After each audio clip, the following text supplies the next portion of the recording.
House Democrats unveil budget proposal as Republicans negotiate behind closed Democratic doors. caucus releasing that proposal today. They say it's focused on Oklahoma families.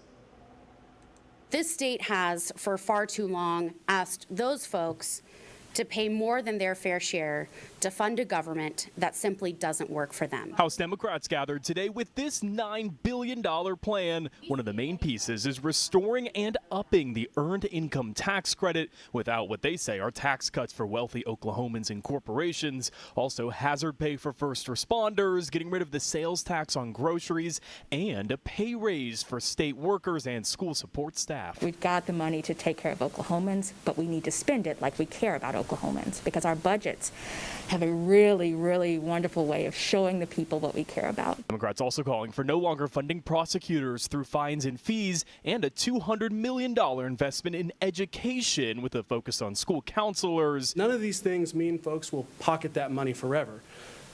It means struggling families can pay a bill, pay rent, buy things that they need.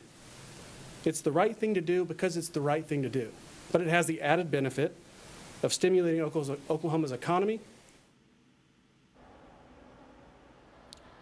So again, the way that some of the revenue would be raised under this plan is tax increases on people who make over $100,000 and $200,000. One thing to keep in mind, this is a proposal from Democrats. Of course, Republicans have a supermajority up here at the Capitol. So in practical terms, the Democratic caucuses don't have much leverage on negotiations.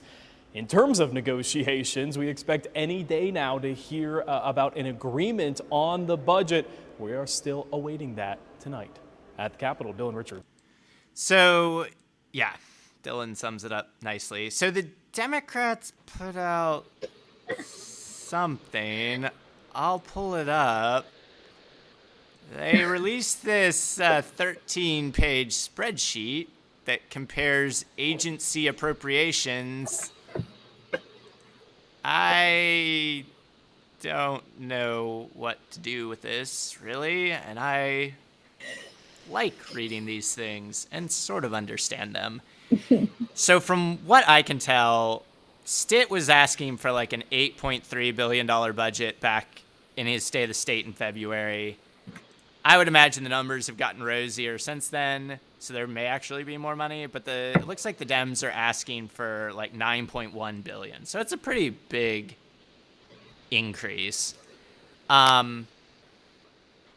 I do not necessarily know if this was the way to message it.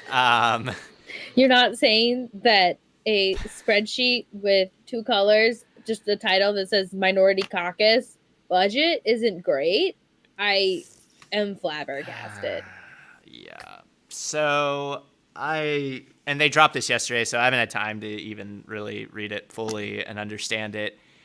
I don't think you need time. I think you need like a highlighter, a few pencils, a calculator. Yeah. I mean, and too, it just goes down. Yeah, it gets way in the weeds, guys. I'm sure this is great. Like, I am for more spending on a whole bunch of services, but it'd be really nice to have like picked a few key things and put out a couple graphics with this. I know. Have they never heard of like an infograph? Explained what the fuck this is. Because like the thing is, like, as Dylan said in the piece, like, you're not gonna get taken seriously because you don't have enough votes, but you're kind of doing yourself double damage here by putting out something that like is totally unreadable to 99% of the public.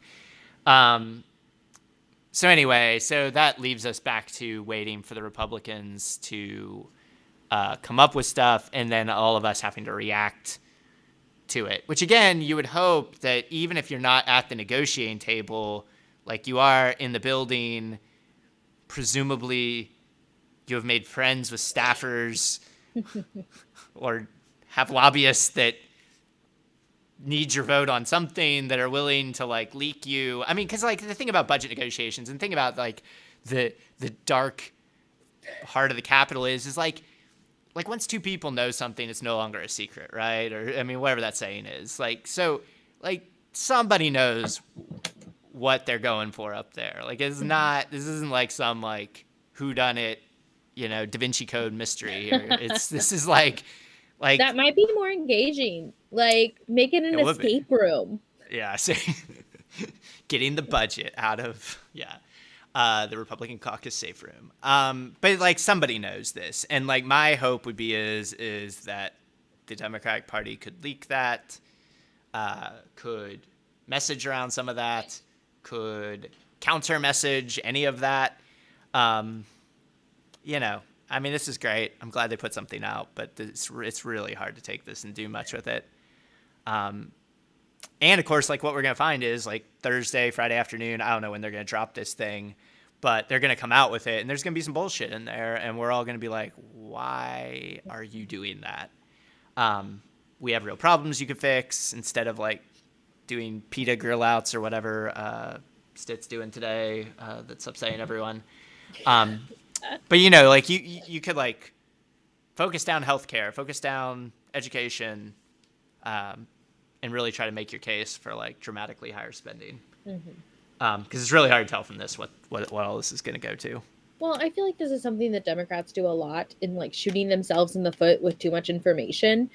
I feel like, Democrats all the time are like, here's why we're spending this, da, da, da, da, and this is a very convoluted spreadsheet that doesn't even have that much information, but they like have all the fiscal years, like they have like multiple like I feel like we're always trying to create these really complicated moments, mainly because like we're the party that thinks things through. We're the Big Tent party. We have lots of things to consider. Like there's so much information, so many ideas that we want to incorporate into our policy, into our budgets, into our legislature, that oftentimes whenever we communicate them, it comes out really botched because we're, there was that thing where Trump was like Republican tax codes. It's like Democrat tax codes. It's like, okay, well, there's probably more stuff and information to help you in all these pages versus this. And so I think like information sharing is something that Democrats need to work on as a whole.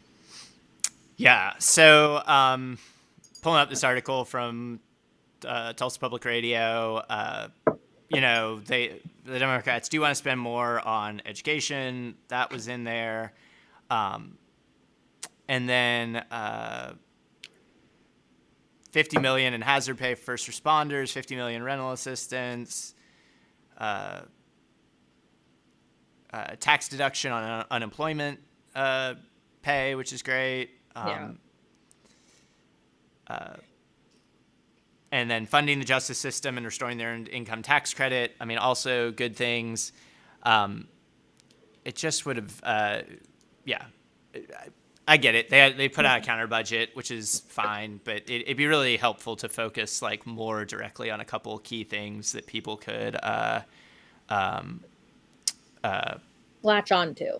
Yeah, and like really drive some narratives about like why we need more spending, because the Republican counter is always, austerity and cutting and saving money for rainy days and all this other stuff.